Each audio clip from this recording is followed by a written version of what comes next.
જ્ઞાનપ્રકાશ સ્વામીએ કરેલ જલારામ બાપા વિશે ટિપ્પણીનો મામલો. જ્ઞાનપ્રકાશ સ્વામીએ જલારામ બાપા વિશે ટિપ્પણી બાદ આક્રોશ હતો. જ્ઞાનપ્રકાશ સ્વામીએ કરેલ જલારામ બાપા વિશે ટિપ્પણીનો મામલો. જ્ઞાનપ્રકાશ સ્વામીએ જલારામ બાપા વિશે ટિપ્પણી બાદ આક્રોશ હતો. રઘુવંશી સમાજ, જલારામ બાપાના ભક્તો, ગ્રામજનોમાં આક્રોશ હતો. સ્વામીએ વિડીયો બનાવી માફી માંગ્યા બાદ પણ આક્રોશ યથાવત હતો.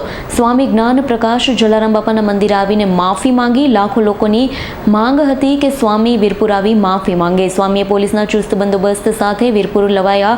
બ્લેક કલર આખી સ્કોર્પિયો ગાડીમાં સ્વામીને વીરપુર લવાયા હતા. જ્ઞાનપ્રકાશ સ્વામી મીડિયાથી ભાગ્યા. સ્વામીને મંદિરની પાછળની જગ્યામાંથી સીધા મંદિરમાં લઈ જવાયા. સંજયભાઈ પોપટ, અખિલ ગુજરાત રઘુવંશી સમાજ, રાજકોટ.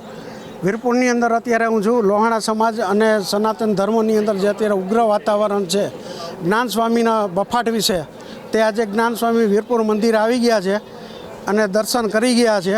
અંદર કેવી રીતે કર્યું એ ખબર નથી. મીડિયાને કોઈ જાતની જ્ઞાન સ્વામીએ જવાબ આપ્યો નથી.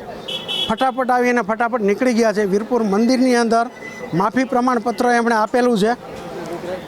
તે માફી પ્રમાણપત્ર જે આપ્યું છે એ આપણે માની અને એને સ્વીકારી લઈએ. જય જલારામ. આમ તો એણે માફી માગી જ લીધેલી, પરંતુ આપણે જ્યારે વાત થઈ ત્યારે એમના વડતાલ બોર્ડના ચેરમેન દેવ સ્વરૂપ સ્વામીએ વિડીયો કોલના માધ્યમથી પણ માફી માગેલી અને ત્યારે એણે કહેલું કે જ્ઞાન પ્રકાશ સ્વામી અનુકૂળતાએ વીરપુર આવશે, બાપાના ચરણે શીશ ઝુકાવી માફી માગી લેશે.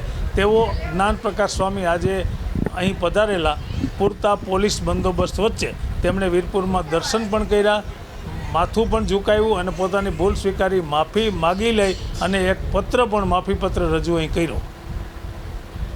બ્યુરો રિપોર્ટ, આજ9 ન્યૂઝ, રાજકોટ. અમારી તમામ માહિતીથી અપડેટ રહેવા માટે જોડાયેલા રહો આજ9 ન્યૂઝ સાથે.